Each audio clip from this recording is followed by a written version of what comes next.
وفات کے بعد میت کا منہ اور اس کی آنکھوں کو بند کر دیں، اور اس کے جو کپڑے وغیرہ ہے، کوئی بنین ہے، کوئی گھڑی وغیرہ، انگوٹھی وغیرہ کو پہنی ہے تو اس کو اتار دیں، اور اس کے جسم کے اعضاء کو بالکل سیدھا کر دینا چاہیے، کیونکہ اگر اس میں تاخیر ہو جائے تو پھر انسان کے جسم اور اس کے پٹھے کمزور ہونے کی وجہ سے، خون کے بند ہونے کی وجہ سے وہیں پر اکڑ جاتے ہیں۔ تو حاضرین کی ذمہ داری ہے کہ اسی وقت انا للہ و انا الیہ راجعون کہیں اور اس کی آنکھوں کو بند کر دے، اگر منہ کھلا ہے تو اس کو بند کر دے اور جسم کے اعضاء کو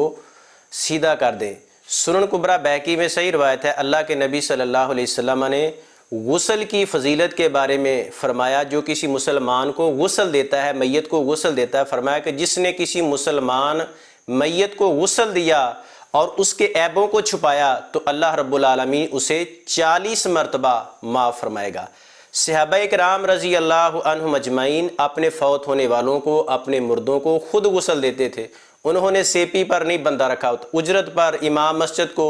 یا کسی بندے کو نہیں رکھا ہوتا تھا۔ آج ہمارے ہاں لا علمی اور جہالت اس قدر ہے کہ کسی کو شاید ہی معاشرے کے اندر غسل کا مسنون طریقہ آتا ہو، بس دوسروں سے ہی سارا کام، پیمنٹ ہی سارا کام کرواتے ہیں، جبکہ صحابہ کرام سارا کام خود کرواتے تھے۔ تو اللہ کے پیغمبر علیہ الصلوۃ والسلام کی بھی یہی تعلیم ہے۔ ایک کتاب میں میں نے پڑھا کہ ایک مسلمان فوت ہو گیا تو اس علاقے میں غسل دینے والا کوئی نہیں تھا، تو ایک عیسائی نے اس مسلمان کو غسل دیا۔ یعنی ان مسلمانوں کے لیے کس قدر بے شرمی کی، بدبختی کی، بدقسمتی والی بات ہے کہ مسلمان کو غسل دینے کے لیے کوئی مسلمان بھی میسر نہیں تھا۔